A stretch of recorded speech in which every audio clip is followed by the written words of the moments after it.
Oi pessoal, oi todo mundo, eu sou Aleph Matias, sejam muito bem-vindos ao Dica Literária. No vídeo de hoje nós vamos falar sobre Lia Luft, tradutora, professora e escritora da literatura contemporânea brasileira.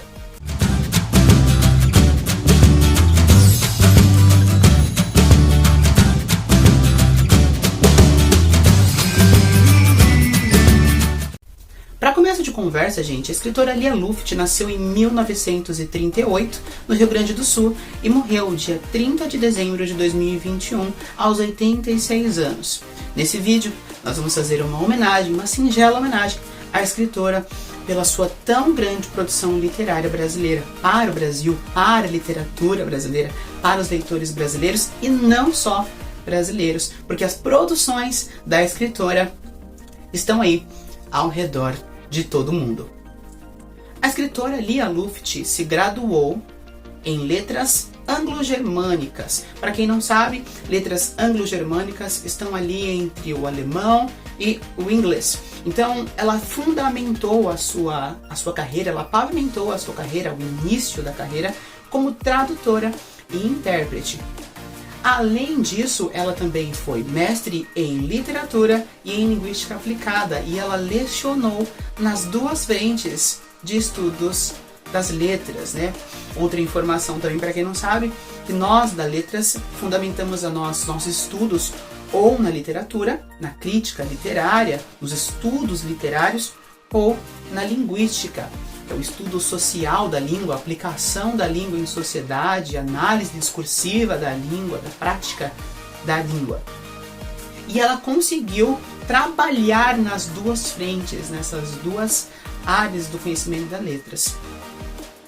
Dentro da sua produção literária, ela começou a trabalhar com isso aos 41 anos de idade. Parece uma carreira tardia, parece uma carreira já parece fim de carreira, mas não. Ela começou uma grande carreira aos 41 anos de idade.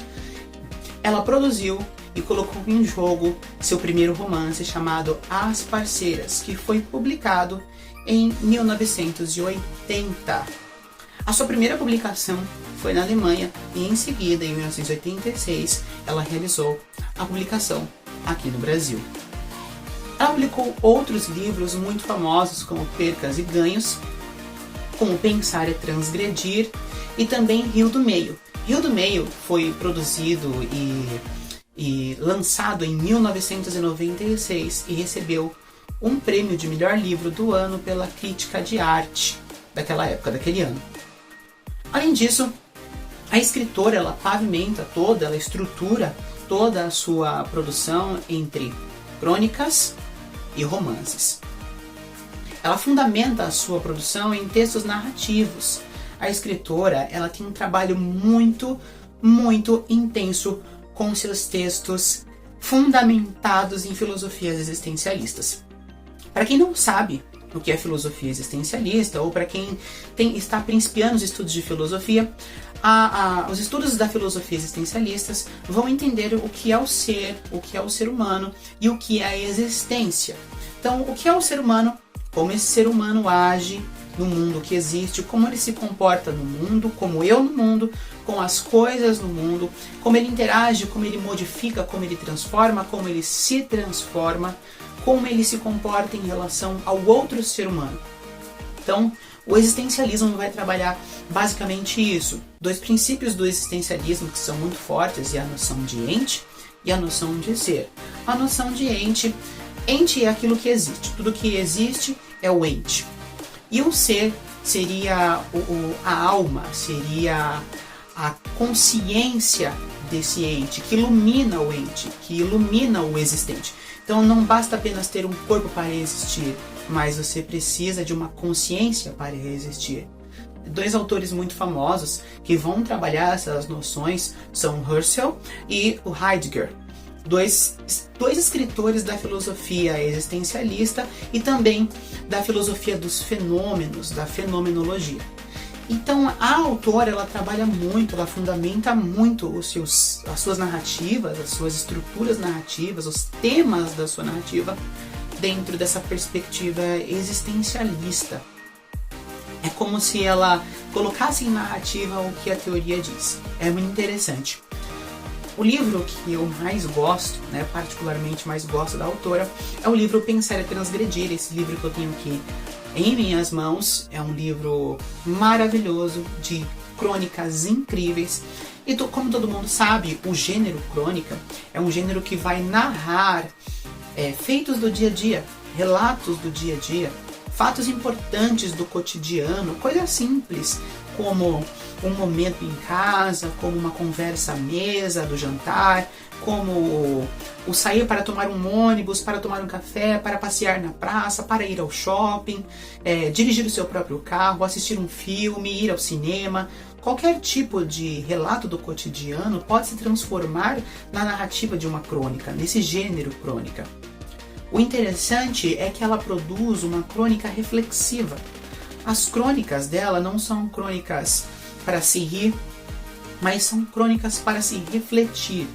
Porque é característico do gênero crônica ter esse quê de humor, mas a autora, ela elimina o humor da crônica, que é uma característica acentuada até quando a gente está na escola, quando vocês estudantes sempre podem ler sobre isso. A crônica, ela tem esse quê de humor, e muitos escritores vão trazer isso, né, para deixar essa narrativa do cotidiano um pouco mais leve. Entretanto, ela traz uma seriedade, ela traz uma responsabilidade para a crônica, e isso aumenta o peso da sua leitura inteligível, isso aumenta o peso da sua leitura sensível. Um leitor que se encontra com Lia Luft em Pensar e Transgredir é um leitor que vai se declinar para pensar depois da leitura. É um leitor, e não é pensar algo leve, não é pensar a vida como algo leve, é pensar a responsabilidade que se tem sobre a vida, é pensar a responsabilidade que se tem sobre o eu. Isso é uma das coisas que Sartre diz em seu livro O Existencialismo é um Humanismo. Ele fala que o homem é responsável pela sua existência, e ela traz esse tipo de reflexão, ela traz esse tipo de pensamento em sua obra literária Pensar e Transgredir. E não só no texto Pensar e Transgredir, mas no livro inteiro ela faz isso. Ela traz esse pensamento de... É uma crônica? Sim, é uma crônica, um texto que faz uma narrativa do cotidiano, mas você, após ler, assume esse compromisso de pensar o seu eu, pensar a sua existência, pensar o outro, pensar as suas ações em relação ao outro, em relação ao mundo, em relação às coisas do mundo. E é disso que faz dela uma escritora incrível. Se nós pegarmos a estrutura narrativa, geralmente os textos estão em primeira pessoa, ela é um narrador que se coloca como um eu que está refletindo a respeito da própria vida, que está refletindo a partir daquilo que ela vivenciou, experienciou, programou e está conversando com o leitor. É como se a gente sentasse com a Lia Luft e ela começasse a falar das experiências de vida dela. E ela começasse a falar, é isso. Porque esse livro aqui, essa que eu tenho é a 5ª edição, é de 2004. Eu acredito que esse livro seja de 2001. Então já é um livro mais recente dela, em que ela já estava lá pelos seus 66, 67 anos quando ela produziu. Ou seja, ela estava colocando aqui, escoando aqui toda a sua sabedoria. E é muito interessante porque ela trabalha com uma linguagem muito simples e tem um alcance de muitos tipos de leitor.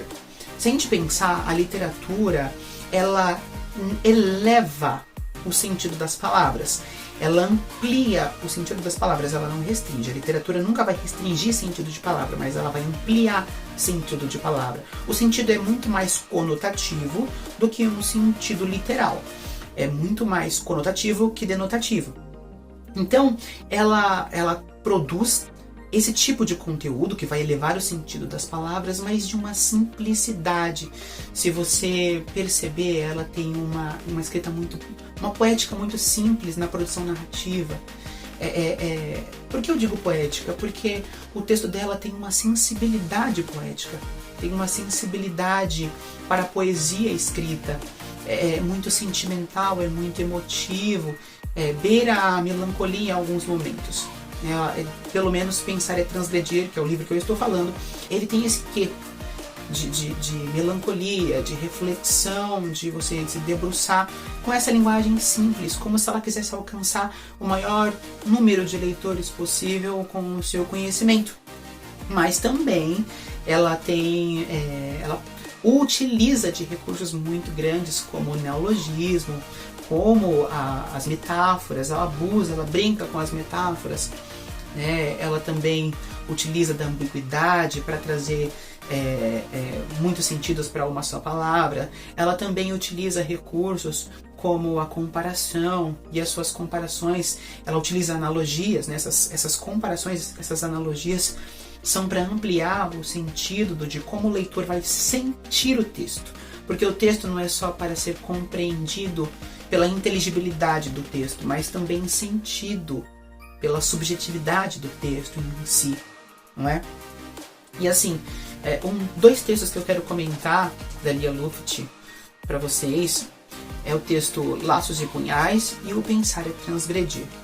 Então, Laços e Punhais é um texto uma crônica, em que ela apresenta a função das palavras, ou mesmo a utilidade das palavras, e também como as palavras podem ter efeitos diferentes.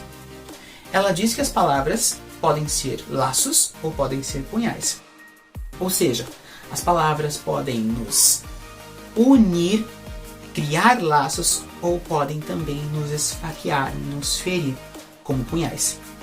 É interessante porque ela utiliza duas palavras aqui importantes, são palavras-chave para o entendimento do texto. Ela diz que as palavras podem ser palavras borboleta ou podem ser palavras pedra. As palavras borboleta são aquelas que são liberadas gentilmente, são as palavras cordiais, são as palavras reflexivas, são as palavras vindas de boa forma, de boa maneira, que não criam mal entendidos. Já as palavras pedras são aquelas que machucam, que são lançadas sem reflexão, sem pensamentos, são palavras atiradas que geram mal entendidos. Então, olha só, ela já usando da metáfora, ela também já usando da plurissignificação das palavras, né? Ela utilizando também o neologismo, porque as palavras borboleta e palavras pedra não são utilizadas, não existiam até que ela as criou juntas. E elas são formadas, assim, o processo de criação dessas palavras que a autora utilizou é o neologismo, certo? Mas ela utiliza também a formação por composição de justaposição, né? Ela junta as duas palavras ali, coloca o hífen no meio, e é interessante que a palavra borboleta adjetiva a palavra, e o vocábulo pedra também adjetiva a palavra. Então ela está dando qualidade para a palavra. Então existem palavras com qualidades borboleta e palavras com qualidade pedra. Um trecho muito legal aqui do texto que eu gostaria de compartilhar com vocês é o finalzinho, o último parágrafo. Ela diz assim: ambivalentes como nós, palavras preparam armadilhas ou abrem portas de sedução, embalam ou derrubam, enredam em doces laços ou nos matam dolorosamente, como punhais. Então aqui isso resume, né? Isso resulta tudo, vai resumir tudo o que eu falei para vocês desta crônica. E é um texto muito curto, mas de uma profundidade sensível muito grande. E a gente tem que estar preparado, né? O leitor ele tem que estar preparado para sentir essa sensibilidade subir. E é incrível como ela faz, como ela produz isso na gente. Agora, Pensar é Transgredir é um texto muito, muito bem pensado. Ela utiliza muito o verbo ser, que é o verbo ou o verbo estar. E o verbo ser, ele tem esse quê de definição, de conceituação, é um verbo de conceituação. Então ela conceitua o que é pensar, ela conceitua o que é transgredir, ela conceitua o que é viver plenamente, o que é ser feliz, o que é viver bem a vida. O texto vai se resumir em falar o que é ser. E pensar esse ser e viver esse ser, e viver bem esse ser, não uma vida qualquer. E ela vai falando que viver a vida não é ter nem alto nem baixo, nem ser o mais melancólico ou o mais feliz, mas é viver uma vida equilibrada. Você não precisa ser sensato, mas também não precisa ser sensato em demasia. Né? Você não precisa ser aquele cara chato, de tão racional que você é, você também precisa sentir. Você não pode ficar parado esperando, você tem que se aventurar para ver o que vai acontecer, mas também se aventurar à medida que você pode fazer isso, para que não seja um exagero. Então ela vai falar que viver então não é se colocar em exageros, nem negativamente, nem positivamente, mas é viver uma vida equilibrada. Tem um trecho muito interessante aqui do texto, é o quarto texto deste livro, que eu gosto muito, e ela diz assim: parece fácil. Escrever a respeito das coisas é fácil. Já me disseram. Eu sei. Mas não é preciso realizar nada espetacular, nem desejar nada excepcional. Não é preciso nem mesmo ser brilhante, importante, admirado. Para viver de verdade, pensando e repensando a existência, para que ela valha a pena, é preciso ser amado, e amar, e amar-se, ter esperança, qualquer esperança. Então isso aqui, essa parte, ela resume a ideia do que é viver. Viver é amar, e ser amado, e amar-se, a si, ter esperança. E ela também fala que sonhar faz parte também de viver, porque quando você para de sonhar, você perde o sentido da vida, você perde o sentido da existência. Então esse é um texto muito incrível da autora, que vai trazer essa perspectiva existencialista como em toda essa obra. Pensar e Transgredir tem todo um quê existencialista da função, a existência da mulher, a existência da sociedade, a existência do ser humano, a vida do ser humano, né? Não mais que viver, mas existir. E existir como? Existir como ente, existir como ser, e essa união dos dois, mas num papel muito mais sensível aqui. Ela exclui esse pensamento científico e traz uma sensibilidade artística muito grande. Bom, gente, se vocês quiserem saber mais sobre Lia Luft, façam suas pesquisas, busquem um pouco mais. Essa foi uma pequena apresentação da autora, uma singela homenagem à autora. Espero que vocês tenham gostado. Como eu disse, o vídeo foi esse. Já se inscreve no canal, ativa o sininho da notificação, curte, compartilha, manda para o máximo de pessoas que você puder. Também compartilhe o canal, acesse o nosso podcast 2 vezes na semana, toda segunda e quinta-feira. E também me segue nas minhas outras redes sociais, que eu vou colocar aqui para vocês, tá? Desde o início do vídeo. Então é isso. Beijo grande e até o próximo vídeo do Dica Literária. Até mais.